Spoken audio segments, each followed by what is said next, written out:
3 മാസത്തിന് മുമ്പ് തൊട്ട് പുറകെ താമസിക്കുന്ന കുടുംബക്കോണിലെ ആളുകൾ ഒരു വലിയ പരാതിയുമായിട്ട് എൻ്റെ അടുത്ത് വന്നു. അവർ പറഞ്ഞ തോട്ടിലേക്ക് കുഞ്ചത്തോടിന്റെ കൈവഴി തൊട്ട് പുറകിൽ ഒഴുകുന്നുണ്ട്. ആ തോട്ടിലേക്ക് മലിനജലം അടക്കം ഫുഡ് വേസ്റ്റ് അടക്കം ഒഴുകുന്നെന്ന് പറഞ്ഞ് പരാതി വന്നപ്പോൾ ഞാൻ അവിടെ ചെന്ന് പരിശോധിച്ചു. അതിന്റെ ഫോട്ടോ എടുത്ത് ഹെൽത്ത് ഇൻസ്പെക്ടറെ അടക്കമുള്ളവർക്ക് ഇട്ടുകൊടുത്തു. അതനുസരിച്ച് ഞങ്ങളൊന്ന് ചെക്ക് ചെയ്തപ്പോഴാണ് ഫുഡ് വേസ്റ്റ് അടക്കം തോട്ടിലേക്ക് ഒഴുകുകയാണ്. ആദ്യത്തെ പ്രാവശ്യം വന്ന് അവർക്ക് വാണിംഗ് കൊടുത്ത് ഞങ്ങൾ പോയി. രണ്ടാമത്തെ പ്രാവശ്യം വീണ്ടും മലിനജലവും ഫുഡ് വേസ്റ്റും അടക്കം തോട്ടിലേക്ക് ഒഴുകിയപ്പോഴാണ് ഞങ്ങൾ വന്ന് നോട്ടീസ് കൊടുത്തു. ഏതാണ്ട് 10,000 രൂപയോളം അവർക്ക് ഫൈൻ അടപ്പിച്ചു. അതിനുശേഷം ലൈസൻസ് ഇല്ല എന്നറിഞ്ഞ് ലൈസൻസ് എടുക്കാനുള്ള കർശന നിർദ്ദേശങ്ങൾ കൊടുത്തു. ലൈസൻസ് എടുക്കാനായിട്ട് വാട്ടർ പ്യൂരിഫയർ അടക്കമുള്ള അല്ലെങ്കിൽ ഫുഡ് വേസ്റ്റിൽ നിന്നുള്ള വെള്ളം അതിൻ്റെ അകത്ത് ഒഴുകാതെ ഫുഡ് വേസ്റ്റ് അടക്കം തോട്ടിലേക്ക് പോകാതെ രീതിയിലുള്ള ക്രമീകരണങ്ങൾ ചെയ്യണമെന്നുള്ള നിർദ്ദേശം കൊടുത്തിട്ടു. ഇത് ഇന്ന് ഇത്രയും രൂക്ഷമാകാൻ കാര്യം ഇന്നലെ വൈകിട്ട് ഒരു 5-6 മണിയായ സമയത്ത് കുടുംബക്കോണിലെ സ്ത്രീകളടക്കമുള്ളവർ എന്നെ വിളിച്ചിട്ട് പറഞ്ഞു ഇവിടെ നിൽക്കാൻ പറ്റുന്നില്ല, രൂക്ഷമായ മണം വരുന്നെന്ന് പറഞ്ഞു. ഞാൻ ചെന്ന് പരിശോധിച്ചപ്പോൾ ഞങ്ങളടക്കമുള്ള ചെന്ന് പരിശോധിച്ചപ്പോൾ ഒരു 10-50 കിലോ ചിക്കൻ ഒരു 5-8 ദിവസത്തെ പഴക്കമുണ്ടാവും. അതവിടെ വെച്ചിട്ട് ഭയങ്കരമായ സ്മെല്ല് വരുന്നു. ഞങ്ങളിന്ന് പരിശോധിച്ചപ്പോൾ ഇന്നലെ കണ്ട മാനേജർ പറയുകയാണ് ഞാൻ 2 ദിവസമായുള്ള ചാർജ് എടുത്തിട്ടെന്ന് പറഞ്ഞു.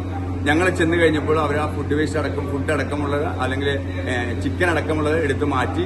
ഞാൻ ഇന്നലെ എച്ച്ഐനെ വിളിച്ചു പറഞ്ഞു കർശനമായിട്ട് നടപടി എടുക്കണമെന്ന് പറഞ്ഞു. അതനുസരിച്ച് ഇന്ന് വന്ന് പരിശോധിച്ചപ്പോഴാണ് ഇവിടെ ഫുഡ് അടക്കം വളരെ മോശം ഫുഡാണ് ഇവിടെ ഇരിക്കുന്നത്. അതിനേക്കാൾ പേടിപ്പെടുത്തുന്ന ഒരു കാര്യം ഇവിടെ ട്രെയിനിലേക്കുള്ള സപ്ലൈ ആണ് നടക്കുന്നതെന്നാണ് ഞങ്ങൾക്ക് ബോധ്യപ്പെടാൻ സാധിച്ചത്. കാരണം വന്ദേ ഭാരതിന്റെ അടക്കം ബോക്സുകളും ഗ്ലാസുകളൊക്കെ ഇതിനകത്ത് ഇരിക്കുകയാണ്. ട്രെയിനിലേക്കുള്ള സപ്ലൈ ആണെന്നാണ് ഞങ്ങൾക്ക് ബോധ്യപ്പെട്ടിരിക്കുന്നത്. വളരെ മോശമായ ഫുഡാണ് ഇവിടെ സപ്ലൈ നടത്തുന്നത്. ഗോഡൌൺ അടക്കമുള്ളത് ഒരു ക്ലീനിങ്ങും ഇല്ലാതെ സൂക്ഷിച്ചുകൊണ്ടിരിക്കുകയാണ്. മോശമായ രീതിയിലുള്ള പ്രവർത്തനം നടത്തുന്നത് കൊണ്ട് തന്നെ മേയറും MLA ഉമാ തോമസ് അടക്കമുള്ളവർ ശക്തമായ നടപടിയെടുക്കാനുള്ള നിർദ്ദേശം കൊടുത്തിട്ടുണ്ട്.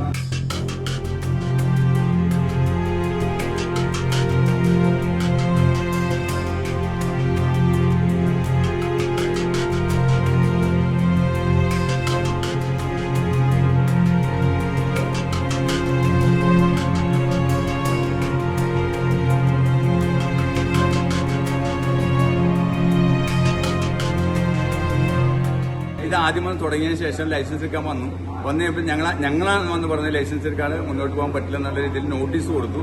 അതിനുശേഷം ലൈസൻസ് എടുക്കാൻ വന്നപ്പോൾ ഇവിടെ ഇവിടുന്ന് വേസ്റ്റ് വെള്ളം അടക്കം പ്രോസസ്സിംഗ് നടത്താതെ ക്രമീകരണങ്ങൾ നടത്താതെയാണ് വന്നത്. അതുകൊണ്ട് തന്നെ അതിനുള്ള ക്രമീകരണങ്ങൾ പൂർത്തിയാക്കിയതിനു ശേഷം കൊണ്ടുവരാൻ പറഞ്ഞു. ഇതുവരെ അത് പൂർത്തിയാക്കാൻ അവർക്ക് സാധിച്ചിട്ടില്ല.